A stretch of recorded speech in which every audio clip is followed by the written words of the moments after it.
하나님 안에서 맡은 사명 잘 감당하셨는지 함께 계수해 보는 마음으로 달란트의 비유를 통해 은혜를 나누려고 합니다. 본문은 우리가 잘 아는 달란트의 비유입니다.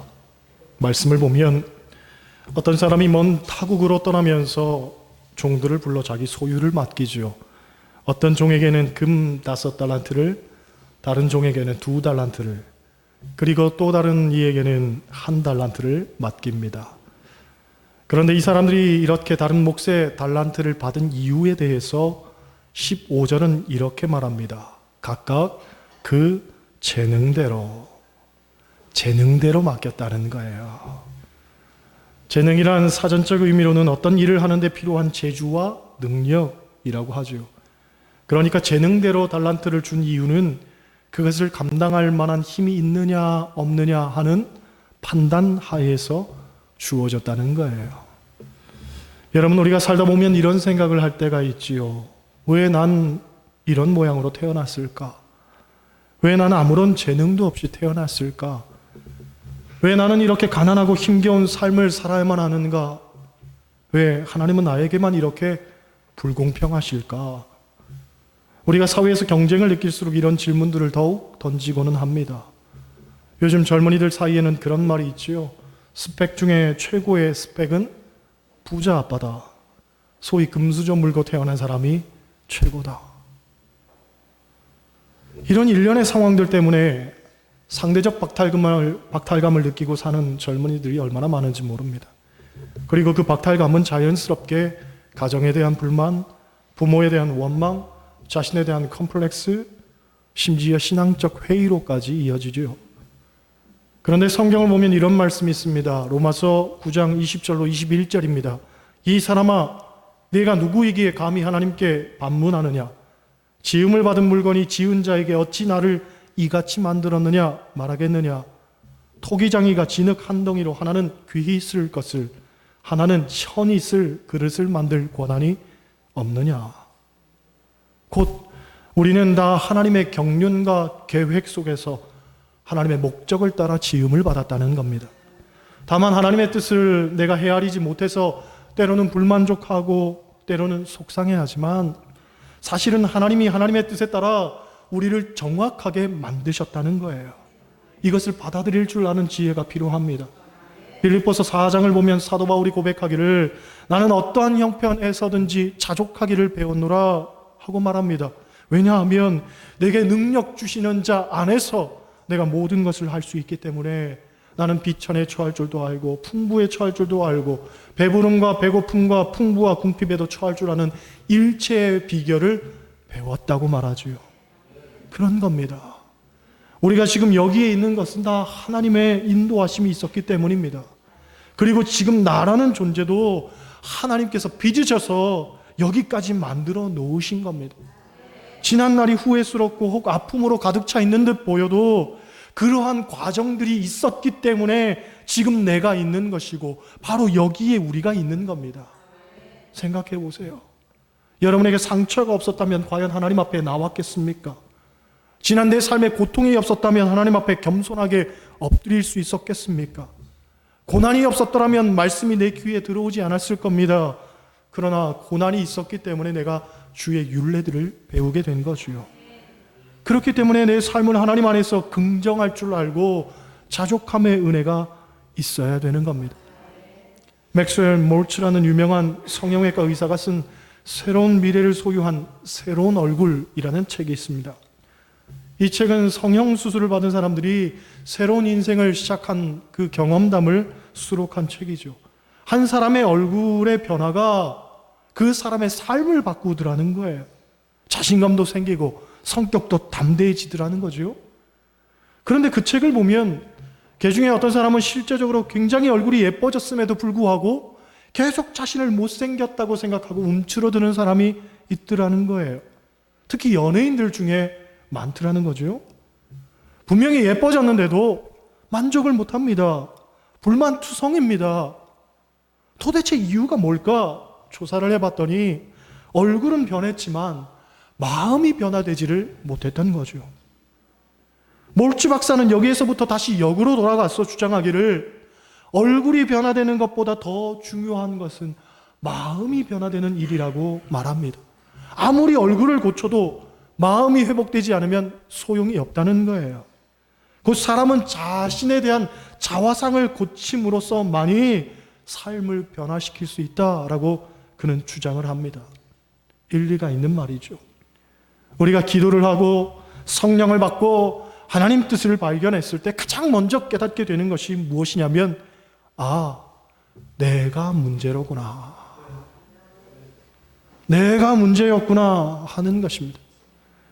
이전에는 다른 사람이 문제였고 나를 둘러싼 환경이 문제였고 나를 움츠러들게 만드는 상황이 문제라고 생각했는데 그게 아니었던 거죠. 문제는 내가 문제였던 거예요. 하나님 뜻대로 살지 못하는 나, 말씀에 순종하지 못하는 나, 십자가 아래서 죽어지지 못하는 나, 여전히 세속적 욕심으로 가득한 내가 문제인 거죠. 그래서 성경을 보면 하나님을 만난 사람들은 하나같이 자신의 죄인됨을 고백합니다. 이사야 6장 5절 보면 이사야가 하나님을 만났을 때에 화로다 나여 망하게 되었도다, 나는 입술이 부정한 사람이요, 그런 고백을 하죠. 누가복음 5장 8절을 보면 시몬 베드로가 예수님을 만났을 때에도 주여 나를 떠나소서 나는 죄인이로소이다, 그런 고백을 합니다. 사도행전 2장 37절을 보면 베드로의 설교를 듣고 마음에 찔린 이들이 말하기를 우리가 어찌할꼬, 그렇게 통회하지. 여러분, 우리가 지금 고민하고 힘들어하는 그 문제는 결국 하나님 안에서 스스로의 자화상을 고침으로써 많이 변할 수 있는 겁니다. 할렐루야. 24절로 26절 말씀 한번 보겠습니다. 24절로 26절 같이 읽습니다. 한 달란트를 받았던 자는 와서 이르되 주인이여 당신은 굳은 사람이라 심지 않은 데서 거두고 해치지 않은 데서 모으는 줄을 내가 알았으므로 두려워하여 나가서 당신의 달란트를 땅에 감추어 두었었나이다. 보소서 당신의 것을 가지셨나이다. 그 주인이 대답하여 이르되 악하고 게으른 종아, 나는 심지 않은 데서 거두고 해치지 않은 데서 모으는 줄로 내가 알았느냐. 할렐루야. 우리가 알듯이 5달란트와 2달란트를 받은 사람은 그것으로 장사하여 이문을 배로 남겼습니다. 그래서 주인으로부터 칭찬을 받죠. 반면 1달란트를 받은 이는 땅에 묻어두었다가 그대로 가져왔습니다. 그런데 이 사람을 주인이 무섭게 책망합니다. 뭐라고 책망하냐면 악하고 게으른 종아, 악하고 게으른 종이라고 책망을 합니다. 그런데 객관적으로 보면 종이 악하거나 게으르지는 않은 것 같습니다. 왜냐하면 그 돈을 가지고 도망을 간 것도 아니고 떼어 먹은 것도 아닙니다. 그냥 마구 써버린 것도 아닙니다. 그저 주인의 돈을 갖고 있다가 그대로 돌려줬을 뿐입니다. 그러니 게으르다고 하면 게으를 수 있겠지만 악한 것 같지는 않습니다. 하지만 오늘 본문의 주인은 단호하게 말하지요. 악하고 게으른 종아. 도대체 왜 그가 악하고 게으른 종이라는 책망을 받았을까? 성경학자들은 그 이유를 이 종의 대답 속에서 찾습니다. 24절을 보면 주인에 대해서 종이 이런 말을 하지요. 주인이여 당신은 굳은 사람이라 심지 않은 데서 거두고 해치지 않은 데서 모으는 줄을 내가 알았으므로. 이게 주인에 대한 종의 인식이었다는 거죠. 주인은 굳은 사람, 헬라어 원문을 보면 완악한 사람, 잔인한 사람, 고집센 사람이었고 심지어 심지도 않은 데서 거두고 모으는 사람이었다는 거예요. 그런데 실제적으로 주인이 어떤 사람이었는가에 대해서 우리가 달란트의 가치를 보면 그 사람이 어떤 사람인지를 알 수 있습니다. 당시 금 1달란트를 환산하면 약 20에서 40kg 정도였다고 합니다. 중간이 되는 한 30kg을 기준으로 계산해 보면 금이 8,000돈입니다. 요즘 금 한 돈의 시세가 얼마냐면 21만 원입니다. 그렇게 보면 한 달란트는 요즘 돈으로 17억입니다. 엄청난 금액이죠. 별로 놀라지 않는가 보니까 집에 다들 그 정도는 있잖아요. 그렇죠? 그래서 영어 성경에서는 한 달란트를 금 한 자루로 번역을 했습니다. 5달란트는 금 5자루를 맡겼고 돈으로 환산하면 85억을 맡겼고 2달란트는 금 두 자루 34억을 맡겼습니다. 한 달란트 받은 사람도 17억입니다. 누가 저에게 1억만 맡겨줘도 제가 그 사람 업고 다니겠습니다.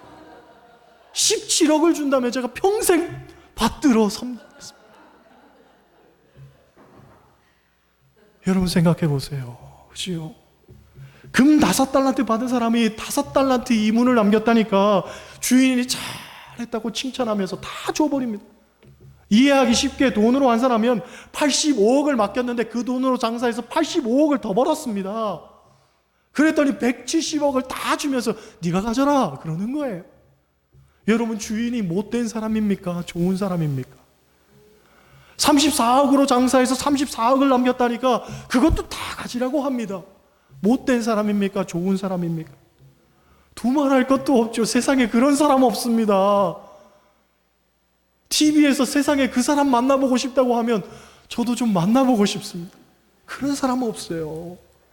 그런데 도대체 왜 한 달란트 받은 종은 주인에 대한 부정적이고 그릇된 인식을 갖고 있었을까?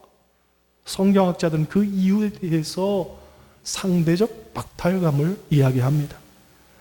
다른 사람에게는 5달란트도 맡기고 2달란트도 맡겼는데 자기에게는 1달란트 맡겼다는 거예요. 누구는 85억을 맡기고 누구는 34억을 맡겼는데 나는 고작 17억 맡겼다는 거예요. 1달란트만 해도 엄청나게 큰 돈입니다. 그런데 다른 사람들에게 주어지는 것들을 보면서 상심하고 그만큼 나를 낮게 평가했다는 것에 대해서 불만을 품게 되었다는 거죠. 여러분 이게 문제입니다. 이게 문제였어요. 주변을 보면 신앙생활도 비교하면서 하는 분들이 있습니다. 그런데 비교는 항상 상대적이기 때문에 상대적 우월감에 빠지거나 아니면 상대적 박탈감에 빠지게 됩니다. 문제는 하나님의 기준은 절대적이라는 거예요. 절대적. 하나님 사랑할 때는 마음을 다하고 목숨을 다하고 힘을 다하고 뜻을 다해서 100%를 쏟아부으면서 하는 거예요. 누구보다 잘했다고 칭찬받을 것도 아니고 누구보다 못했다고 책망받는 것도 아닙니다. 그저 주어진 환경 속에서 주어진 재능대로 맡겨진 일에 최선을 다하면서 살면 되는 겁니다. 왜 비교하면서 교만해져서 남에게 이래라 저래라 합니까? 그 사람 전혀 하나님 기뻐하지 않으십니다. 왜 또 비교하면서 낙심하며 자꾸만 뒤로 슬금슬금 빠져버립니까? 그것도 하나님 전혀 기뻐하실 일 아닙니다. 힘이 있으면 그 힘 가지고 섬기면 되는 것이고 힘이 없으면 없는 힘 가지고 내가 할 수 있는 일 찾으면 되는 거예요. 신앙생활은 그렇게 하는 겁니다. 뒤로 빠질 필요도 없고 나는 원로니까 대접받을 필요도 없고 그저 하나님 안에서 내가 가진 최선을 다하며 살아야 되는 거예요. 21절 말씀 보세요. 21절 같이 읽습니다. 그 주인이 이르되 잘하였도다 착하고 충성된 종아 네가 적은 일에 충성하였음에 내가 많은 것을 네게 맡기리니 내 주인의 즐거움에 찬미할지어다. 할렐루야. 말씀 보면 5달란트와 2달란트를 받은 종에게 착하고 충성된 종아 하고 말씀하십니다. 여러분 어찌 보면 하나님이 우리에게 원하시는 삶의 자세가 있다면 이것이지요. 착하고 충성되게 사는 것. 먼저 착하게 사는 것. 여러분 이것은 인간관계 속에서 행해지는 일입니다. 예전에는 착하다는 것을 굉장히 큰 미덕으로 생각했습니다. 그래서 참 착하구나 하는 말이 굉장히 큰 칭찬이었습니다. 하지만 요즘은 착하다는 말을 좋아하는 사람 별로 없습니다. 왜냐하면 착하다는 말이 예전과 다르게 쓰여지기 때문입니다. 일례로 남자들이 선을 보고 난 다음에 선 본 사람이 어때? 하고 물었을 때에 예뻐. 그러면 마음에 드는 거예요. 그런데 착해. 그러면 좀 생각해 볼 일이지요. 여자친구가 어때? 예뻐. 그러면 기대가 되는 거예요. 그런데 여자친구가 어때? 물었더니 착해. 별로 기대가 안 되죠. 그렇죠? 그 집 자식 어때? 하고 물었는데 똑똑해. 그러면 좋다는 말이고 그 집 자식 어때? 하고 물었는데 우리 아들 착해. 그러면 별 볼 일 없구나. 그렇죠? 그래서 요즘 부모들도 공부해라, 출세해라, 성공해라 이런 말은 많이 하지만 너 착해져라 이런 얘기는 안 합니다. 안타까운 것은 그러다 보니까 사회가 점점 더 악해지고 있고 약삭빠른 세상이 되고 있습니다. 이럴 때일수록 우리 그리스도인은 선함과 착함의 의미에 대해서 다시 한번 되새겨야 할 줄 믿습니다. 마태복음 5장 16절을 보면 이런 말씀이 있습니다.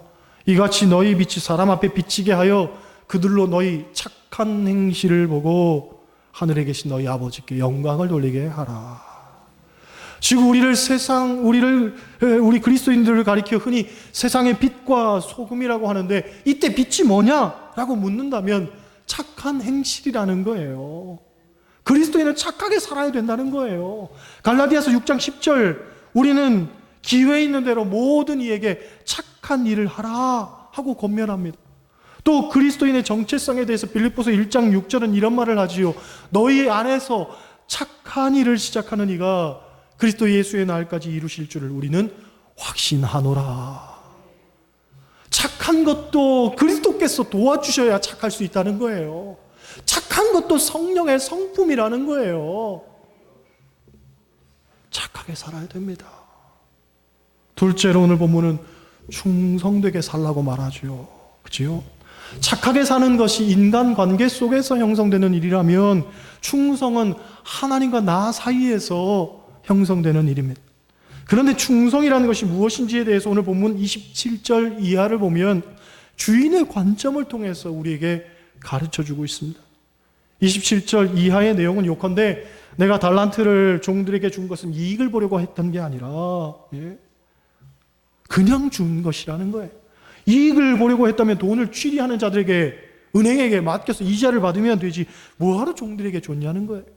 주인의 행동도 이 말을 뒷받침하지요. 종들이 큰 이익을 남겼다고 하는데도 그걸 자기가 취하지 않고 다시 종들에게 다 줍니다. 그러니까 여기서 우리는 주인이 생각하는 충성이란 무엇인지를 보게 됩니다. 곧 주인이 생각하는 충성이란 결과가 아닌 과정이라는 거죠. 과정. 결과는 주인에게 중요한 게 아니었습니다. 얼마를 남겼느냐는 중요한 게 아닙니다. 만약 달란트를 가지고 장사하다가 달란트를 다 잃어버렸다고 해도 그건 주인이 책망하거나 나무라지 않았을 것 분명합니다. 주인의 관심은 그냥 과정이었어요. 과정. 맡겨진 것이 크든 작든 그것 가지고 하루하루 최선을 다하면서 사는 삶, 그게 주인의 관심이었단 말이죠. 마찬가지입니다.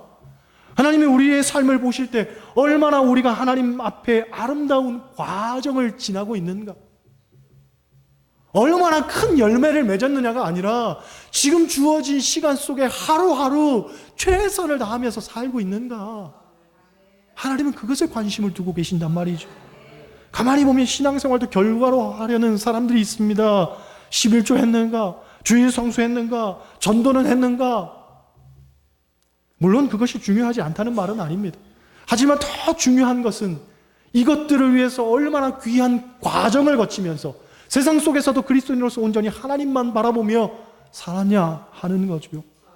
그 11조가 내 수입의 10분의 1을 정확하게 떼서 드리는 게 아니라 내 삶을 하나님이 지키시고 도우셨기에 감사함으로 내가 구별하여 하나님께 드리는 거예요. 그게 10분의 1일 수도 있고 10분의 9일 수도 있고 아니면 100분의 1일 수도 있고 1000분의 1일 수도 있고 그냥 내 형편과 상황을 하나님 아심에 그냥 전심으로 드려지는 것이라면 그게 얼마든 간에 하나님이 기뻐하시는, 그리고 내가 고백하는 11조가 되는 거죠. 주일 성수도 그렇습니다. 주일날 교회에 정해진 시간에 와서 앉아있는 게 주일 성수가 아니라 비록 내가 부득불 세상 가운데 있다 할지라도 그 세상 속에서도 하나님께 내 시간을 바치고 내 삶을 드리고 내 중심을 드리면서 이 날을 거룩하고 온전하게 세상 사람들과 부대끼는 그 속에서도 그리스도인의 향기를 풍겨내며 산다면 그게 주일 성수인 거죠. 교회에 앉아서 1시간 내내 잘 주무시다 가는 게 주일 성수입니까? 세상에서 장사를 해도 하나님 섬기는 마음으로, 주님 섬기는 마음으로 잘 대접하고 그를 잘 섬겨서 보낸다면 이게 더 귀한 주일 성수 아니겠습니까? 전도도 마찬가지입니다. 2019년 한 해 동안 한 사람도 교회에 데리고 나오지는 못했지만 전부가 2019년 나 전도했어요. 자신 있게 손 드실 분 있으신가요? 아, 예. 감사합니다. 네. 2019년 한 해 동안 교회에 사람을 데리고 나오지 못해도 내 삶의 자리에서 사람들에게 웃음을 전하고 행복을 전하고 선한 영향력 끼치고 살았다면 그게 전도죠. 그게 전도예요. 그렇죠? 그게 다 토대가 되어서 때가 이르면 거두게 되는 거예요. 할렐루야. 여러분, 충성은 그런 거예요. 삶 속에서 어떤 일이라도 오직 하나님 바라보면서 하루하루 묵묵히 내 삶을 감당하며 살아가는 것, 이게 충성이란 말이죠. 큰 일을 이루어야만 충성하는 게 아니에요. 남들보다 더 큰 결과를 만들어내야만 충성하는 게 아니에요. 내게 주어진 몫을 자족하면서 그저 최선을 다해서 사는 게 충성인 겁니다. 결론의 말씀 보겠어요. 23절 말씀 봅니다. 23절 같이 읽습니다. 그 주인이 이르되 잘하였도다. 착하고 충성된 종아, 네가 적은 일에 충성하였으며 내가 많은 것을 내게 맡기리니 내 주인의 즐거움에 참여할지어다 하고. 할렐루야. 하나님이 우리에게 원하시는 것은 커다란 결과에 대한 성취가 아닙니다. 오히려 작은 일에 충성하는 것, 이것이 하나님께는 더 큰 기쁨이 된다는 거죠. 여러분, 내게 맡겨진 것이 작다고 부끄러워하거나 또 내가 하는 일이 보잘것없다고 한탄하지 마시길 바랍니다. 비교하면서 자괴감에 빠지거나 비교하면서 박탈감 느낄 것 하나 없습니다. 하나님은 우리를 있는 그대로의 모습으로 만드셨습니다. 그리고 살아왔던 과정들이 하나하나 다 모아져서 지금의 내가 만들어진 거죠. 하나님의 경륜과 은총을 믿으시기를 바랍니다. 여러분은 하나님께서 최선을 다해서 빚어놓으신 사람들입니다. 실패하면 실패한 대로, 상처가 있으면 상처 있는 대로 그게 다 필요하기 때문에 합력하여 선을 이루시는 하나님께서 여러분 삶의 그런 과정들을 놓아두셨을 뿐인 거예요. 다른 사람이 얼마나 많은 달란트를 받았느냐, 그건 전혀 중요치 않습니다. 그저 나에게도 한 달란트가 맡겨졌다는 사실만이 중요할 뿐이지요. 바라기는 내게 맡겨진 것을 소중히 여기면서 오직 하나님께 충성을 다하시기를 소원합니다. 그래서 오늘 말씀처럼 착하고 충성된 종아, 내가 적은 일에 충성하였으며 내가 많은 것을 내게 맡기리니 내 주인의 즐거움에 참여할지어다 하는 그 하나님의 칭찬 듣고 사시기를 주님의 이름으로 간절히 축원합니다. 기도하시겠어요? 하나님,